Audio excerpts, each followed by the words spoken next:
kunci diterima amal ibadah kita di sisi Allah dengan taqwa. Innama yataqabbalullah minal muttaqin. Kunci terjamin segala kemudahan dalam segala urusan, bahkan kunci rizki taqwa. Wa man yattaqillah yaj'al lahu makhraja wa yarzuqhu min haitsu la yahtasib.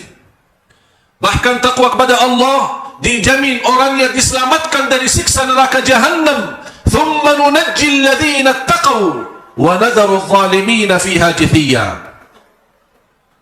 Takwa mengikuti perintah-perintah Allah Subhanahu wa taala, menjauh dari larangan Allah. Takwa berupaya menjauhkan dan mencegah diri dari kemurkaan Allah dan membuat batas supaya jangan sampai mendapatkan siksa dan azab dari Allah Subhanahu wa taala. Ma'asyiral muslimin, Rasul kita sallallahu alaihi wasallam mengingatkan di hadis yang sahih yang diriwayatkan Imam Tirmizi, ittaqillaha haitsu ma kunt. Bertakwalah kepada Allah dimanapun kamu berada. Di masjid, bertakwalah kepada Allah. Di pasar, bertakwalah kepada Allah. Dalam rumah, bertakwalah kepada Allah. Di jalan, bertakwalah kepada Allah. Dan dimanapun kita berada, kita selalu merasa Allah menguasai kita. Saya pernah membaca dalam sejarah, di salah satu masa ketika seorang khatib naik mimbar dan mengingatkan bertakwalah kepada Allah, semua yang di masjid menangis. Mereka sudah tahu sejarah dalam apa itu takwa kepada Allah. Malulah kepada Allah, takutlah kepada Allah, dan bersiapkan diri menghadap Allah Subhanahu wa taala di hari hisab. Ma'asyiral muslimin, salah satu kemuliaan yang diberikan oleh Allah Subhanahu wa taala adalah umur. Masih kita bisa mendekatkan diri kita kepada Allah Subhanahu wa taala. Umur modal besar, umur yang telah dilalaikan oleh banyak manusia. Bahkan terhadap umur, Allah berfirman manusia itu sangat merugi, sampai Allah bersumpah, wal 'asr innal insana lafi khusr. Sungguh manusia merugi karena mereka tidak memperhatikan umurnya dan waktunya. Umur yang diberikan oleh Allah langkah demi langkah akan kita wajib bersiapkan tanggung jawabannya di hadapan Allah. Akan dipertanyakan oleh Allah. Allah berikan berapa umur kita dan apa yang telah kita berikan kepada Allah Subhanahu wa taala. Jamaah sekalian yang dimuliakan Allah Subhanahu wa taala, walaupun umur kita dibanding ummah yang terdahulu masih sangat minim, bahkan umur ummah yang terdahulu ada yang sampai 1000 tahun. Kalau standar umur umat Nabi Muhammad 60 sampai 70, sedikit yang melalui itu.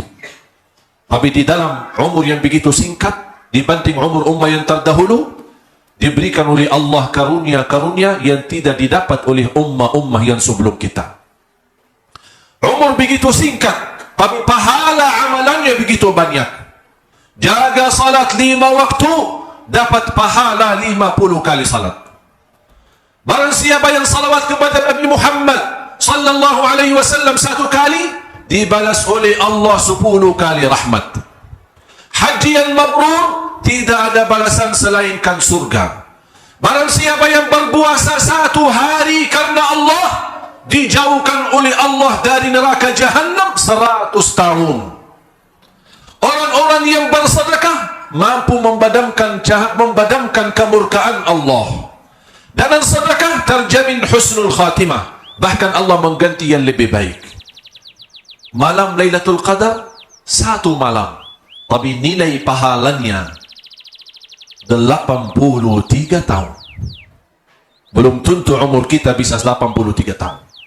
Inilah umur umat Nabi Muhammad yang begitu singkat dan begitu pendek terhadap ummah-ummah yang terdahulu, tapi begitu luar biasa karunia Allah di dalam beramal saleh. Baca Al-Quran bukan 1 ayat, bukan 1 halaman, bahkan 1 huruf 10 kebaikan. Dalam salat berapa kali kita baca Al-Fatihah? Di luar salat berapa kali kita baca Yasin? Berapa kali kita baca surah yang lain? Bahkan antara kemudahan yang telah terbukti Al-Quran itu mudah. Orang yang tidak bisa baca Al-Quran langsung mampu menghafal beberapa ayat di dalam Al-Quran. Ini semua jamaah sekalian merupakan karunia dan kenikmatan yang wajib kita syukuri dan kita maksimalkan dalam singkat umur kita ini agar yang terisi berguna, bermanfaat supaya kita terjamin selamat dunia akhirat.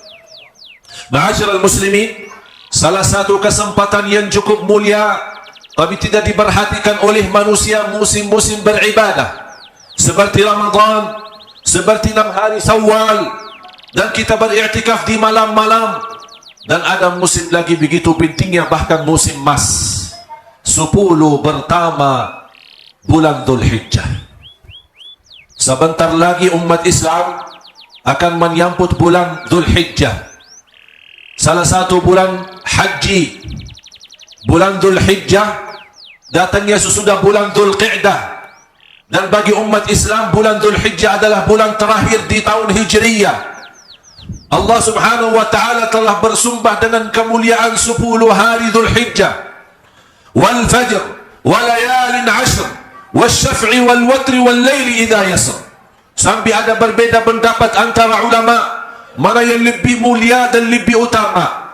Apakah 10 malam akhir Ramadan atau 10 hari pertama bulan Dzulhijjah? Saking dua-duanya kemuliaan memiliki yang luar biasa. 10 malam Dzulhijjah, 10 malam di bulan suci Ramadan memiliki malam yang begitu agung adalah malam Lailatul Qadar. Di 10 hari pun memiliki kemuliaan hari yang agung adalah hari Arafah. Bahkan hari Idul Adha yang bagaimana umat Islam memberikan sembelihannya kurban karena Allah subhanahu wa ta'ala.